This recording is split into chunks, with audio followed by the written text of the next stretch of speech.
We're just getting our twitches out. It's like a Steve Martin joke in there. Hi, welcome back. Thank you everyone for running through that first slug of testimony without me. I appreciate you all so much. Next up, we have a charter from the folks in Essex, and I don't have my agenda in front of me. It is H something something. 560. Thank you so much. Wow. All right, here we go. H 516, an act relating to the approval of amendments to the charter of the town of Essex. We are doing an introduction and walkthrough as this one just came to us. We are joined by Rep Dodge, the sponsor. So if you could join us and just give us the run through on how this request came before the committee. Great. Good morning. For the record, Leonora Dodge, and I represent a big portion of the town of Essex and a smaller portion, but I call it the best portion of the city of Essex Junction. And so our town came before you last biennium with about 5 charter changes, and out of the work that came up with those changes, the Charter Commission also developed some other things that would help to mostly create more efficiency and allow the town to function without running into sort of like artificially imposed deadlines that made things kind of not work, like having to deliver things that you couldn't deliver before something else was done. And, so just taking care of some issues. So we had 10 articles to vote on, and of those 7 were charter amendments. Shall I just read the questions that were posed to the town, and I can give you the votes? So the first one was, shall the town of Essex amend its charter to provide a clearer description of the role of town moderator? And that was overwhelmingly voted yes, 909, no, 74, and blank 24. Then shall the town of Essex amend its charter to change the timing of approval of select board minutes? Again, overwhelmingly 758 yes, no 183. Next, shall the town of Essex amend its charter to change the appointments made by the select board and the town manager? And that was again, yes, 720, no 208. Shall the town of Essex amend its charter to require a mailed notice to residents regarding the availability of the town auditor's report and annual report? And again, the winning was yes, 675, no, 286. Shall the town of Essex amend its charter to amend subchapter 10, Department of Real Estate Appraisal? Yes, 696, no, 224. And shall the Essex town amend its charter to remove the description of transacting business for annual meeting that is now voted on Australian ballot? Yes, 659, no, 274. And finally, shall the town of Essex amend its charter for de minimis changes that include wording, formatting, and spelling? And the voters, not surprisingly, voted yes, 793, no, 150, blank 64. So this was at our election on March. This was all certified March 11th of 25, and submitted, and our wonderful Ledge Council put it all together in H516, which now sits before you. And the statement of purpose, I will just note, looks sort of the measures listed in the statement of purpose may look a little bit different from the questions that were posed, but it's just that the way that they had to pose the question. Does that make sense, Tucker? Yes. Some of the issues addressed were under kind of sections that were about a select board member, but we were trying to address town moderator issues or vice versa, so. Yeah. And in terms of witnesses, I know that our town staff and the select board would be more than happy to come and speak with you. I would say the only maybe additional perspective, I have gotten feedback regarding these charter changes as one of the select board members speaking as a private citizen of Essex town, but not as not representing the select board, felt a little differently about one of the charter changes, namely the cemetery commission. So he feels like it should not be up to the select board to figure out some of the details, that it should be up to the town staff. Okay. Any questions for Rep. Dodge before we kick over? Rep. Coffin? I wanted to know if we could get a copy of the votes and the questions. Yeah. That would Absolutely. help me. I'll That no. give you my copy, but it might be. I don't know if it was on our page or not. It's not on our page, but based on the head signals I'm receiving from council, it is in the shared drive that we have for all things charter. Okay. But there's a hard copy for you too. Yeah. Thank you. Yeah. Absolutely. I am with you on that. You want my copy still? No. You know, I grew up in Canada. Trees are, just givers of paper, so. And housing. Yes, Canadian trees specifically. Anything for Rep. Dodge before we shift to council? No. Thank you so much for your time. Thank you.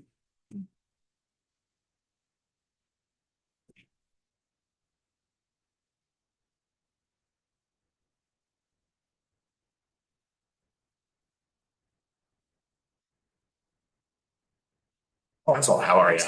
Good morning, everyone. Tucker Anderson, Legislative Counsel. You should have in front of you H516 as introduced. As I work through this, I'll quickly note things that are technical corrections, which make up the bulk of the text that you'll see in H516.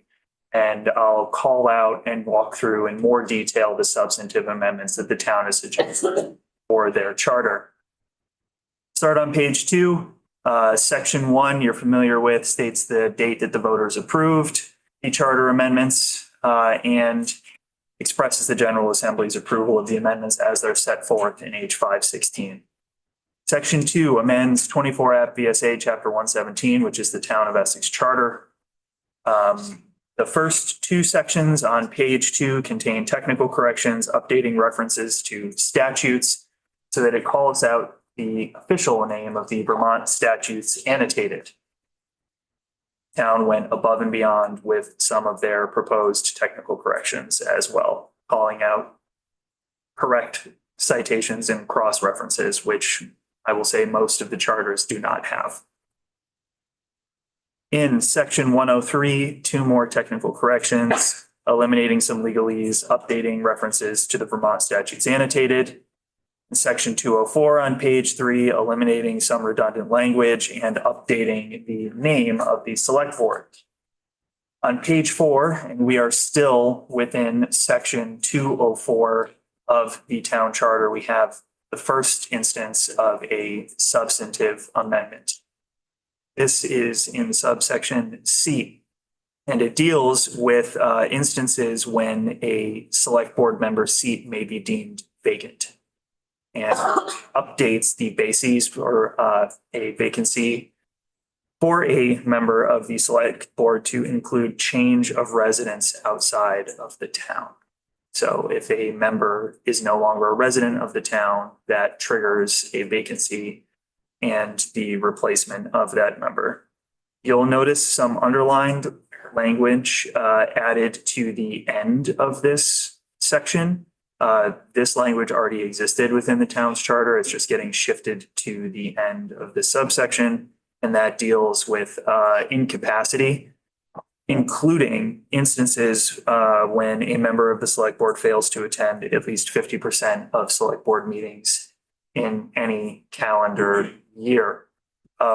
That's right. Is that common or I should say, is that applied in any other charters? There are a few Control. charters that have this, and it was something that the General Assembly proposed for all municipalities to be able to adopt as part of their incapacity and vacancy statutes as part of S 183 6 years ago. Okay. But it didn't cross the finish line. So I don't quite recall if that's where the town picked it up at the time, was the statewide proposal that was circulated in that biennium, but it's made its way into the practices of a few municipalities in the state. Okay. I didn't think it was a new concept, but thank you for that clarity.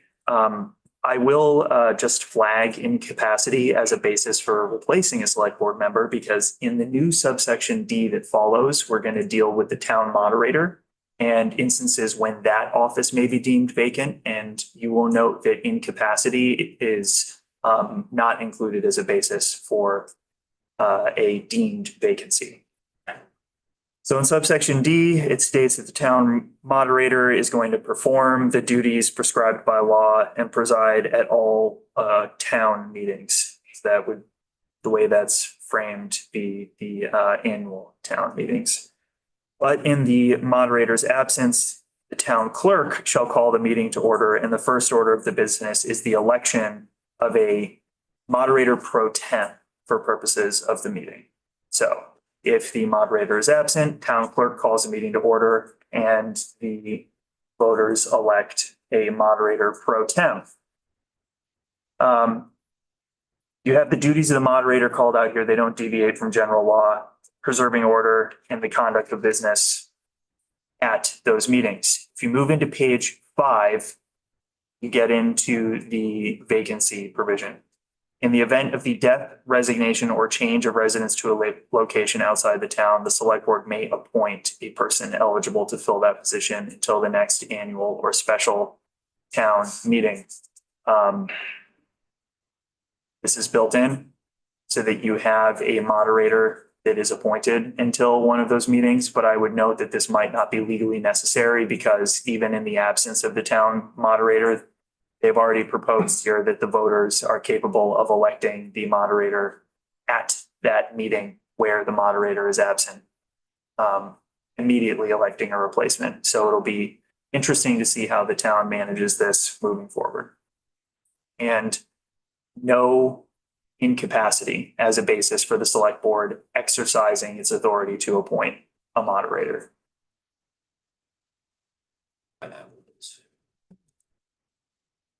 If the select board is unable to agree upon an interim replacement, a special election is immediately held to fill the position.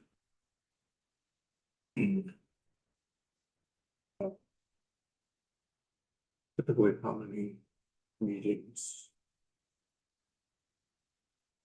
In most municipalities, it's just the one. And the reason it's just the one is that those are annual meetings where the voters are gathering for purposes of the meeting, rather than, for example, in your special meetings are typically for statutory purposes, such as the election of an officer, where the legislative body warns, notices, posts, calls the meeting to order, and the election is held. You typically don't see very many special elections that are held by floor vote, where the voters are gathered for that purpose, and you might have a moderator.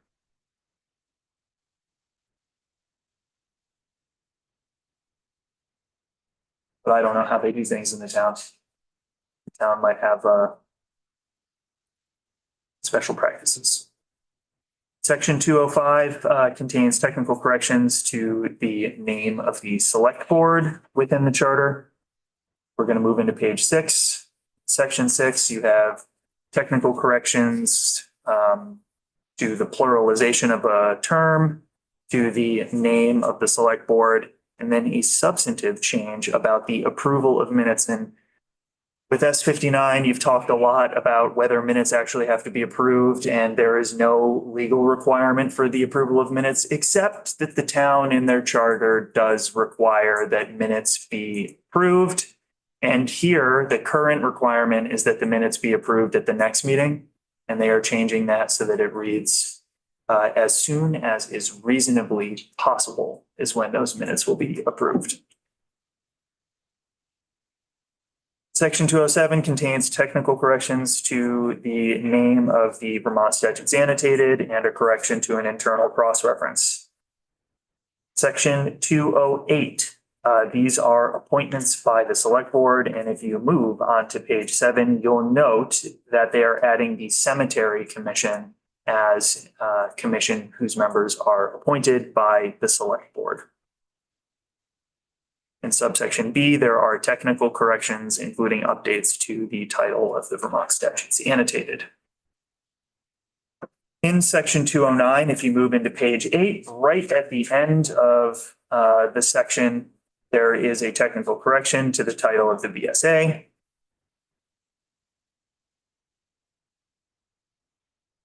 In subsection B, a technical correction in section 210. Moving through section 305, where there are technical corrections, and section 401, where there's technical corrections adding an article. The next substantive change is on page 9 in section 402. These are town officials that are appointed by the town manager. The first substantive change is eliminating the appointment of a grand juror by the town manager. Something that I've noted in the past, and I just want to make the committee aware of, again, is that the elimination of an appointed or elected office from the charter does not necessarily eliminate the requirement for the election or appointment of that officer, because there may be underlying general law in Title 24 or Title 17 that requires the election or appointment of that officer. So if the intent is for a municipality to not have that office anymore, the language may need to be updated to state that that office just doesn't exist in the town. So something to keep in mind when the town comes in, if they don't want to have a grand juror anymore, or some of these other eliminated positions, such as the fence viewers, inspector of lumber and shingles, or other positions, you may need to add a subsection stating somewhere in the charter that those positions don't exist in the town. Okay. Is there still a wear of coal? Do they still have a wear of coal? I'm not seeing one listed in section 402, but I can't recall if in the last 10 years the wear of coal has been eliminated for all municipalities. I know that fence viewers still exist. So do the inspectors of lumber and shingles. The grand juror position, there were updates in 2017 to eliminate most of the references to grand jurors and town agents. Gotcha. Oh, they can come back. I was just thinking like maybe like a solar inspector or something as like a new provision, but you know, we have time for that in the off session. Please continue, Council. They are adding the fire chief as an officer that is appointed by the town manager and eliminating references to the fire warden.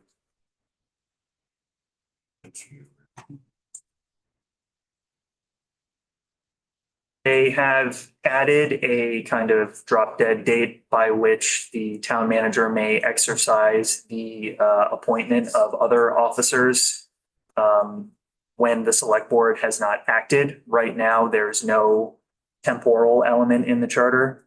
The proposed amendment here would make it so that the town manager has the authority to appoint any other officer that the select board is authorized to appoint if the select board has not filled that office within 45 days after the day the position became vacant. So 45 days is what the select board has to fill some of these other town offices. On page 10 in section 501, there is a technical correction along with one minor substantive amendment at the end of section 501. Sure. Yes, tying this into exceptions of the charter or otherwise stated in state law. They have redesignated subchapter 6, eliminating references to charter amendment authority. In section 602, there are some substantive amendments in what is now going to be subsections A and B. First, the town select board is authorized to employ by contract a public accountant to examine the financial statements of the town. It further states that the annual auditor's report, which here replaces the town report, is going to be made available to the voters not later than 30 days prior to the annual meeting, and that notice will be provided by mail to all Essex households at least 30 days prior to the meeting. In subsection B, they've separated out the town report and stated that that will be made available at least 10 days prior to the town meeting. Section 604, there are a few substantive amendments here that I can boil down to. They're changing the reference to the date of the town's annual meeting. So currently they reference the same annual meeting statute as every other municipality in the state, which states that it's held on the first Tuesday in March, and they are instead tying the date and time of their annual meeting to 17 VSA section 2680.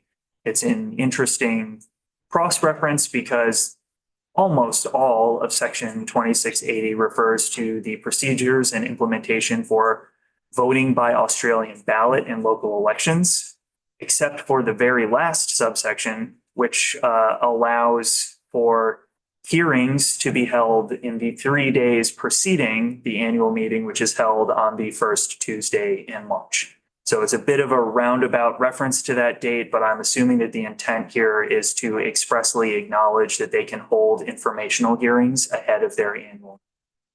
So that is likely the intent. It's just perhaps a legally interesting, perhaps bizarre way of referencing the date of the annual meeting. Section 702 is technically corrected to update references to the select board. Section 802 is technically corrected to update references to the VSA. Section 901 is technically corrected to add an article before Vermont statutes annotated. Subchapter 10 is redesignated to acknowledge the name of the Department of Assessment, which was, I believe, actually changed in the last bout of charter amendments by the town. This is some updating and technical correction to acknowledge the transition to the Department of Assessment. Similarly, in sections 1001, 1002, and 1003, there are technical corrections to update the name of the department. At the end of section 1003, there's a substantive amendment expressly stating that the department has authority to review or cause to be reviewed the appraisals of all real property in the town that is subject to taxation in accordance with the standards for appraising established by state law. So the Department of Assessment stands in for purposes of essentially the general procedures and authority governing assessment and appraisal statewide. Rep Isnall, did I see a hand? Yes, need to go back. The voting.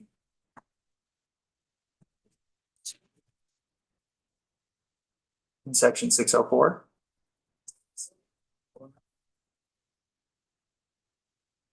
Yes, it doesn't, am I missing something that does not say the election of officers and voting on all questions to be decided, including the by yesterday vote?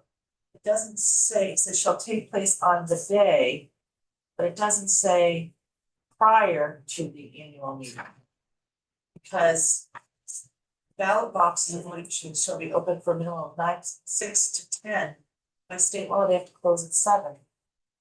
Except that here in charter, you have a superseding provisions that it will be open until 10 p.m. So this will govern the opening time there. And as far as your point about the day being referenced here, as I stated earlier in the walkthrough, it's not entirely clear whether they're intending to tie this to one of the 3 days preceding the date of the annual meeting, or whether their intention is to capture the annual meeting date, which is expressly called out in 17 VSA 2680 subsection H, or the authority to hold that informational hearing 3 preceding days. So something perhaps to discuss with the town, and if the committee feels necessary, you can always clarify. Should I mean, I didn't want to have it open to them.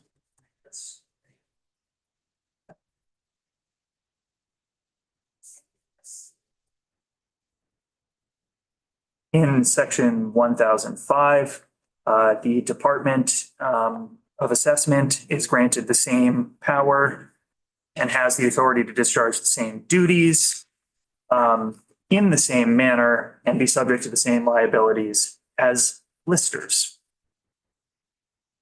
Right. Section 1101 contains a technical correction. We're now going to move into section 3 of the bill, not section 3 of the charter. I like the specificity of that change. We're just going from law to our laws. I like that. We went from section 1101 of the charter to section 3 of the bill. A little bit of a break jam, jackknife. This repeals section 603 of the charter. This is part of the bundle of changes to the town meeting date amendments within the charter. Section 603 relates to the warning and budget for the annual town meeting. And that section is repealed, which would revert this to general law. And with some of these other amendments, 17 VSA 2680 has applicable. This act is set to take effect on passage. Thank you, sir. Questions for council? Does not appear to be anything for you. Let's go to his and Bryce. You're free, sir. Run with the wind. All right, that is for pivot to S23. Care to join, sir? Sure. All right.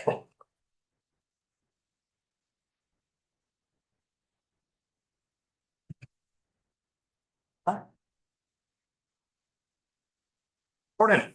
Good morning. Rick Sagal, opposite Legislative Council. I sent Autumn the same draft, make sure I have the right number, 3.2 without the highlighting. So no changes been made, 3.2, except now highlighting is removed in case you want to take a vote or have need a clean copy for any reason. Thank you. So now we have a more complete room for the conversation. Is Rep. Hooper online? No, he So maybe- was. okay, It was at yeah. one point. Like 2 minutes. Okay, gotcha. I just wanted to make sure I wasn't misreading the screen. So now that we have a complete table, I want to have more of a complete discussion on this. But before we kind of like dive into that discussion, I wanted to ask you, council, a question about, I had heard chatter at the federal level that there was going to possibly be a proposal that would be a stopgap, for lack of a better way of putting it, for states to do policy and guardrails around AI in general. And it has recently come to my attention after a conversation with the chair of our energy committee that it's actually in the budget reconciliation bill right now. Please tell me more. So the last I heard that the committee, the Commerce Committee and Congress put some language in to the reconciliation bill that would basically prevent or preempt states from doing any type of AI legislation, which would include S23 and a bunch of other laws that have passed in other states, not just election bills, but any type of AI. Colorado passed a law. Yes, right. And I think the explanation is that a federal one rule would be easier for businesses and I guess consumers to understand. Obviously that it is being debated in Congress right now. I don't know if that language is going to survive.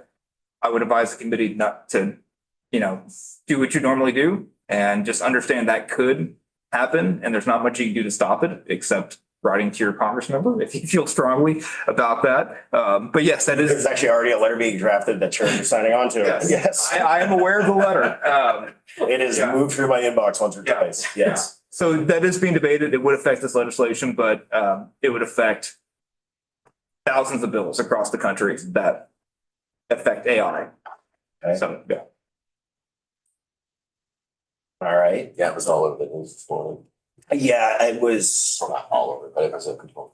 I had a conversation with Brett James on Saturday about this stuff, and we were also discussing a little bit of what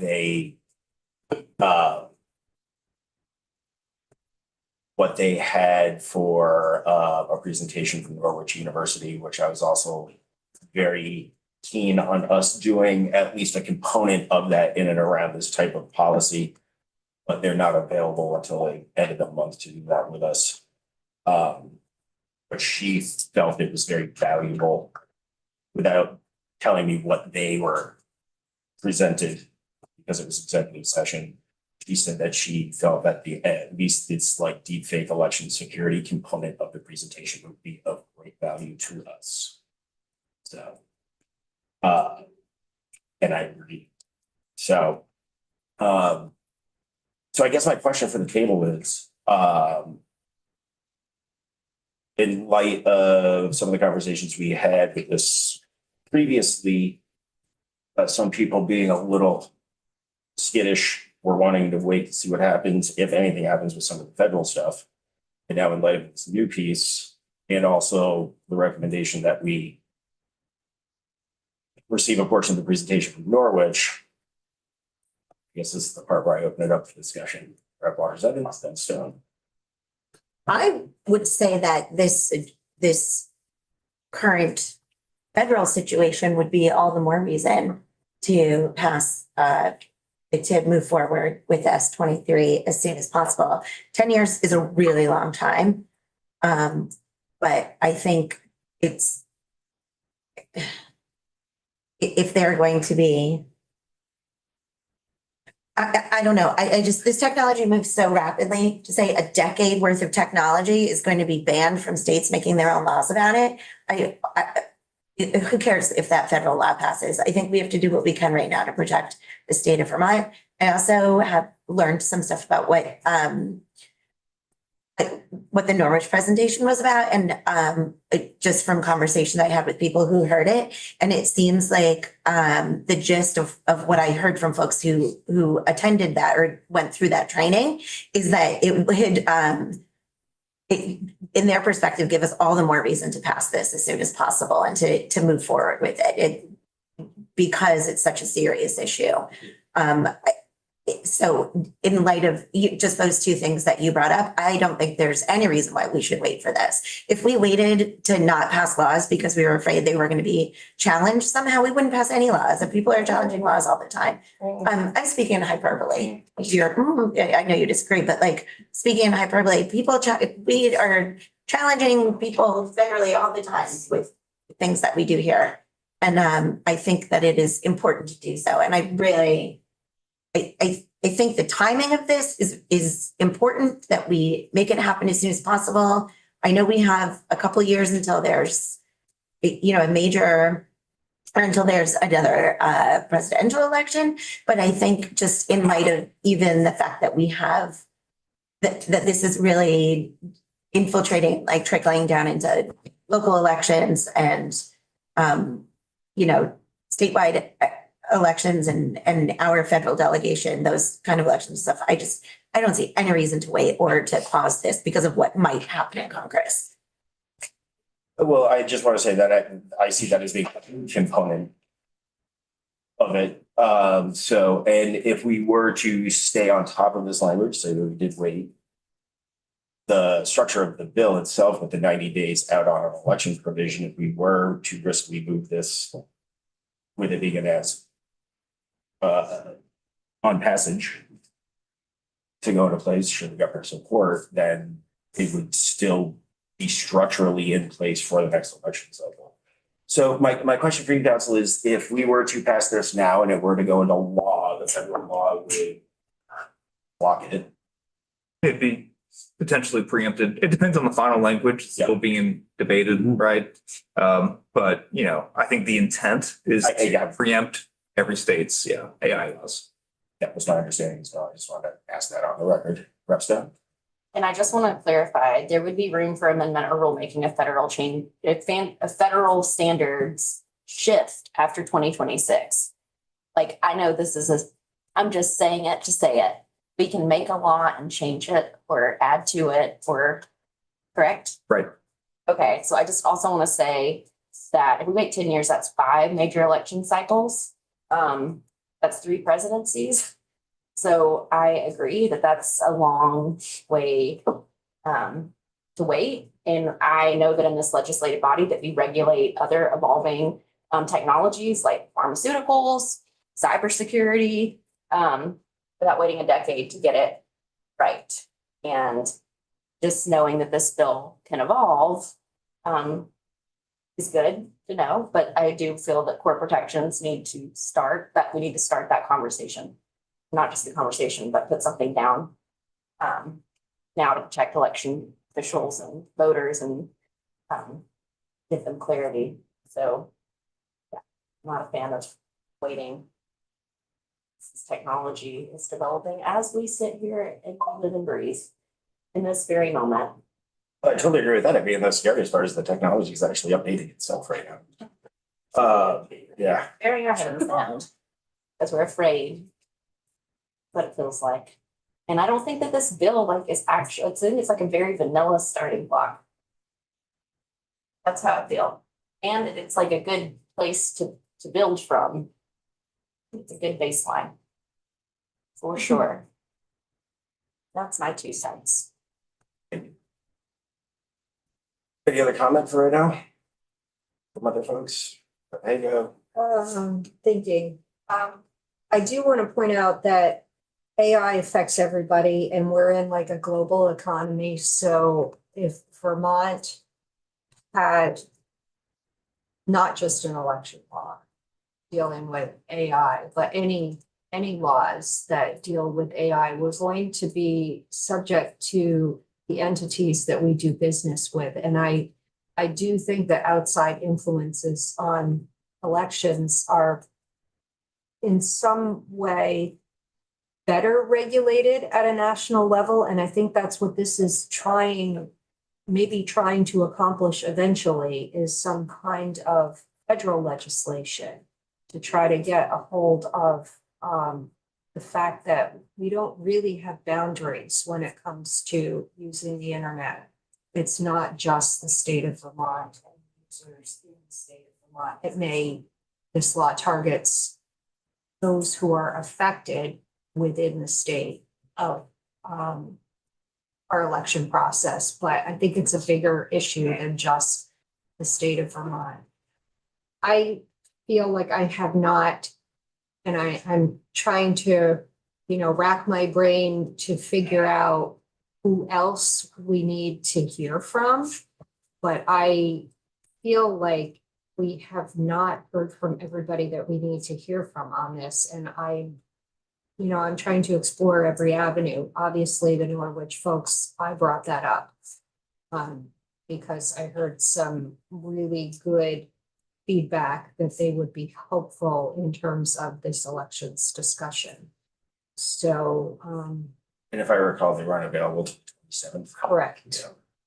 So we could indeed, if they're still available, hear from them on the 27th, but that may not give us time to complete our work on this bill, but we will have heard from them. And the last piece of this is the next election cycle is not happening this year. So I don't see a problem with waiting. Rep Stone, then Boyden. I also just want to ask you clarifying information. We heard 26 states have passed this, and I also wondered if you could talk about the Protect Elections from Deceptive AI Act. That was proposed in 2023, but I just want to clarify if you know anything about that. From my understanding, it would only protect federal elections. When we're talking about waiting for the federal people to take the lead, that's the only thing that I have found that has been discussed in Congress, and it does not touch state elections. I just wanted to make sure that I was correct in what I'm reading on here. So I'm not familiar with that. It's a bill, right? It didn't get It didn't passed. get passed, but it's the only thing I'm finding. Right. And I would, generally speaking, states control their own elections. So I'd be surprised if a federal law was attempting to control how states conducted their elections, even when it comes to AI. Not saying it wouldn't try, but that would probably be unconstitutional. And this, so the AI moratorium could also be unconstitutional. I don't know. I saw that 40 attorney generals are against it. So that's a huge number of states. So I imagine if that were to pass and become part of this budget bill, that it would be challenged. And I don't know if it would survive or not, but just throwing that out there, that just because Congress does something doesn't mean it's preemption and it's safe. It could be challenged by any one of these attorneys generals in the country. Oh, I certainly, when I first saw this, I was like, wow, this looks like a chaos provision. Yeah. Rep Boyden, then back to Stone. I feel like we've made really good improvements from the Senate. That we are starting to have a broad baseline for new legislation around AI and how it works in our election systems. Also, so again, if no merchant available in 27, say we could go up 28. I feel like that does give us a little bit of calendar room to hear from them, maybe update our draft language and send it to the floor. Especially if there is broad support. If this would bring broad support from folks to say, lift rules and send it from House, Senate, whatever. Yeah, I totally understand what you're saying. And I mean, if we can find a broadly like amenable place where we can get rule suspensions and they're willing to concur, I mean, it's a needle to thread on the calendar, but it's threadable. And then I was at Rep Waters Evans, then Stone, then Nugent. Yes, I hear what the concerns are, but I also am saying that I believe that the testimony from this person or this training is only going to reinforce what we have already heard from the 12 witnesses that we've heard from, which is that this is a very serious problem that needs to be addressed as soon as possible. I mean, I'm obviously not testifying on their behalf. I've not been to that training, but what I heard is that it is that it is only going to reinforce what we have already heard from many witnesses. I don't think, because we've heard so many people, that it merits delaying the vote and suspending rules and doing all of this stuff just to hear from one more person. But I do think that we could be open to voting on it and then doing the training regardless. I think it would be a valuable exercise and good thing for us to know. And if we learned anything from it that was shockingly needed us to revise this bill in some way or amend it, then we could, we have time. We can do it next year. We can, do an amendment to it. But I don't know. I don't think holding it up for one witness when we've heard from so many people and it's a limited scope. It's not all the AI in the whole world we're talking about. It's really specific. It's been done in 6 other states. It's just a disclosure. It's not preventing anyone from making all the AI videos they want. It's just saying if this is so, it has to be disclosed within 90 days before an election. And that is it. That's all. And when we keep saying it's going to make it in time for an election cycle, we have elections here all the time. Who's going to say someone isn't going to apply this to like a school board race? You know what I mean? We don't know. So, and it's not like, it's only computer specialist, scientist, expert people in a basement somewhere are creating these things. It's easy for anybody to do. And I just feel like we need to get ahead of it. And I know I've said this 100 times. I just feel super strongly about it. Rep Stone? Under current Vermont law, is there any requirement for someone to disclose and political content is generated by AI? Oh, look at my colleague Tim Desmond. He's shaking his head. I was going to shake my head too. So my understanding is no, there's not. How were you shaking your heads? In the affirmative or the positive? I was shaking blindside. is always the negative, I believe, Mr. Chair. Yes, as a nod is. Well, I guess, yeah, now I got you on the, I'm sorry, I just went full bobblehead there. But full confirmation is good. Yeah, I'm not aware of any law that would Okay. require that. So if a deepfake was to go viral tomorrow The entire for community. a local, put out on a local candidate, what legal tools does Vermont, that person have to respond? Does the So state have to respond? the you always have this right to not be defamed, right? So you could sue that person and claim that they defamed you, and you'd have to prove that the video was a false representation of whatever you were doing on the screen, and that it did hurt your reputation somehow, either financially, usually financially, it's how you win in court as you get money, right? And then lastly, are voters protected in any way currently in the state of Vermont from manipulated content Through state law. designed to deceive them right before an election? Not through state law. There's nothing I'm aware of that would, yeah. So we have not. Rep. Nugent.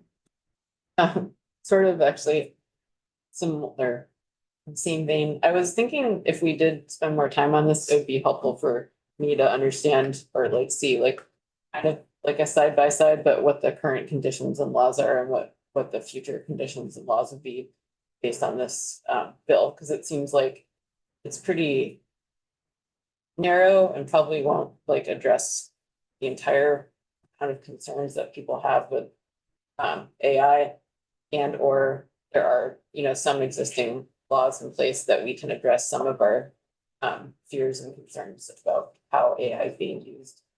And I might find that helpful if we decide to spell it. I mean, I think in general, we're talking about regulating speech, and there's not much the government can do to regulate speech. If somebody wants to create a cartoon or a film or a 5-second video clip, you kind of have the right to do that. However, there's certain things you can't depict in that. You have like child pornography, right? That's clearly illegal because governments have been allowed to prevent that. That's one extreme. But then if the video is just crude, if it's hurting someone's feelings or making them seem whatever, right? You kind of have a wide scope under the First Amendment to produce content you want, with the exception of defamation, right? That's one thing, and imagery that is deemed obscene, and that's kind of a standard that courts will use. So those are kind of the guardrails: is obscenity, defamation.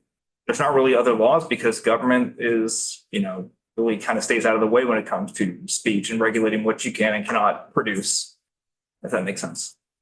It to me. Yeah. Okay, up next, Rep. Hago, then Rep. Larson. I just wanted to ask, Rep. Waters Evans, you mentioned that there were 12 witnesses. I'm seeing 6. Did I miss something? Well, I don't know. I went to, maybe I counted wrong. I went to our committee page and I went to S23, and then I clicked on, let me see, where was I? I clicked on committee activity and then witnesses, and it says witnesses who testified. It has a list here.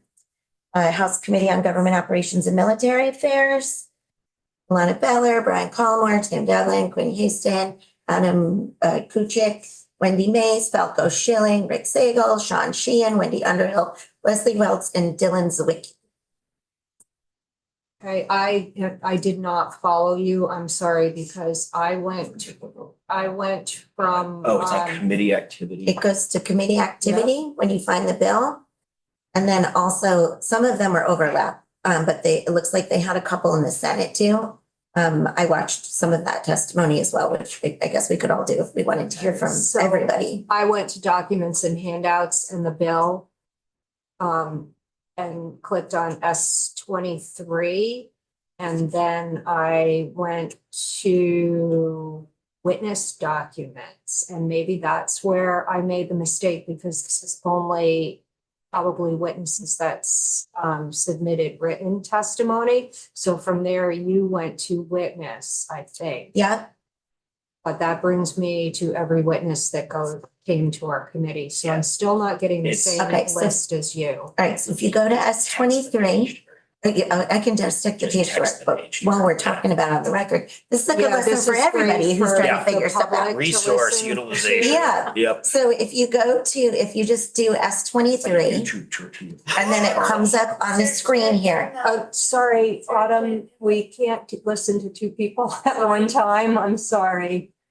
So Shay, Yeah. Waters Evans, S23, you put in the search bar. Yeah, and then we come up to this page that has, yeah, and then when you I scroll did down, not come to that page.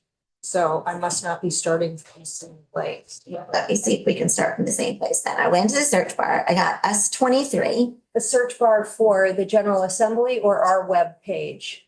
the Vermont General Assembly. Okay, that's where I didn't start from, so I'll Oh, try okay. that. Thank you. Yeah. I went from our committee page. Autumn, did you have something to add to that? Was that what you were It's gonna a say? great example of 3 left turns make a right.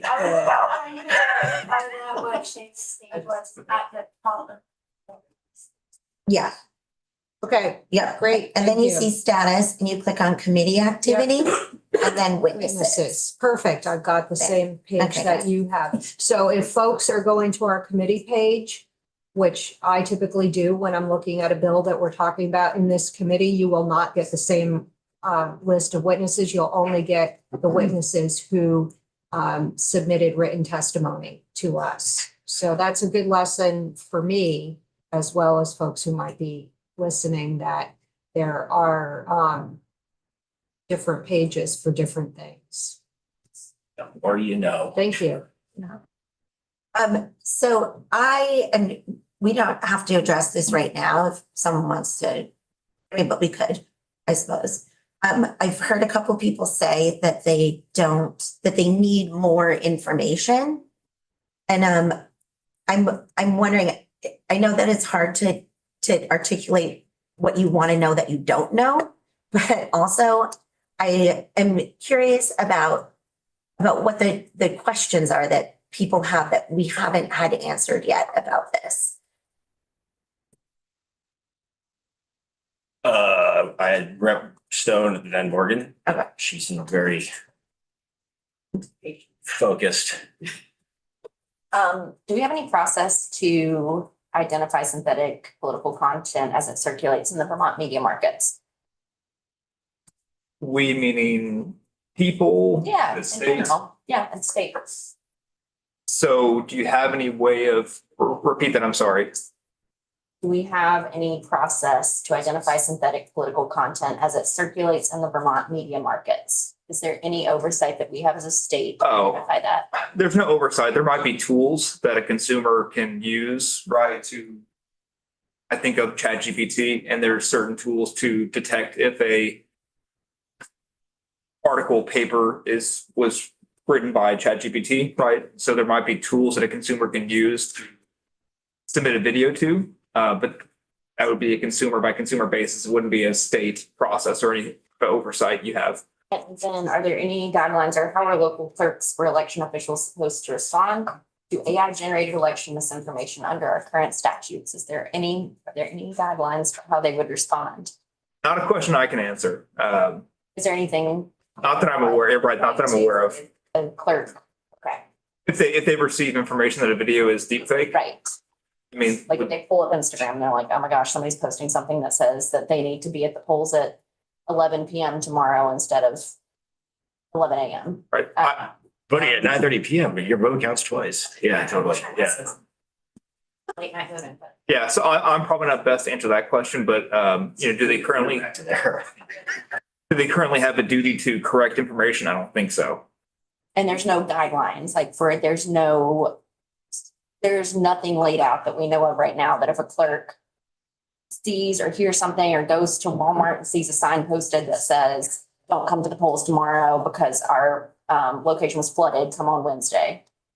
There's nothing that guides them to like go to the Secretary of State's office and then the Secretary of State doesn't have like a way to, what do they do? It's a good question. I would defer to Tim Devlin, who had to go to another appointment, but I think he would be able to respond to that better than I would as far, because he's the elections attorney. I would not think so, but that's my not 100% certain answer. And I just want to confirm that there are cases that we can point to that have already happened in the United States of America where AI and synthetic media has been utilized to try to, or has been giving misinformation to voters, sway elections. That's already happening, right? Like, we're not talking about something that could hypothetically happen. Right, you heard about I think you had testimony from a witness about the Joe Biden phone call, Yeah. right? So that it's happened, certainly. Has it been prosecuted? That part I don't know yet. Thank you. Representative Morgan Um, of Milton. I heard what Lucy said earlier, and only because I know of the entity, that being Norwich, is a very reputable source of information that's right up their alley, and I would certainly be very credible to hearing their perspective. Because I think this fits, unless something's changed from what I know their charge or their mission was in the past, I would put a lot of credence in it, and I have no idea which side of that they sit on, to be dead honest, I don't know. They may go, we're all about it, or not all about it. I don't think they take a position. I think they just put like raw information that they've developed through their work and research So it's and just like whatnot. raw It is just like a dump of.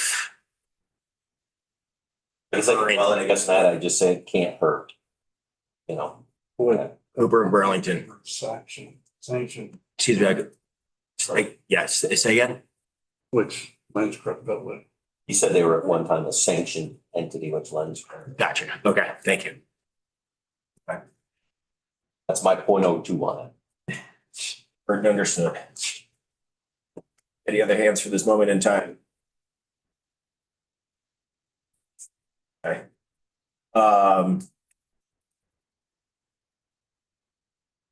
I guess sort of, we did have them respond to say that they were available next week. Would somebody like to reach out to them and see if they're still? I can.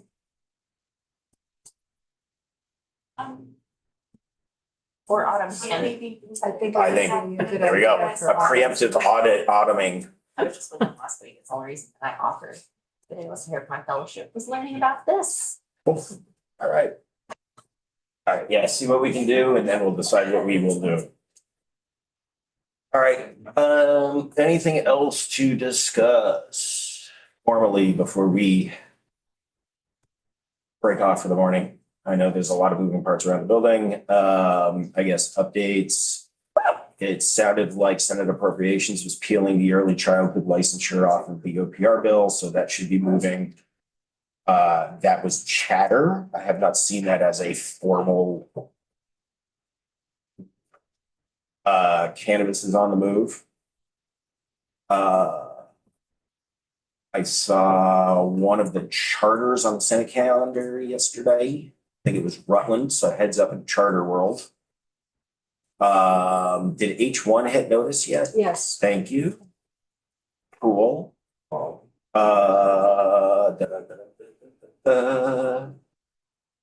Oh, 397 is moving. They've expanded some language on that, but it seems like the work, yes, right. That is one of the things I'm sussing out during our lunch hour.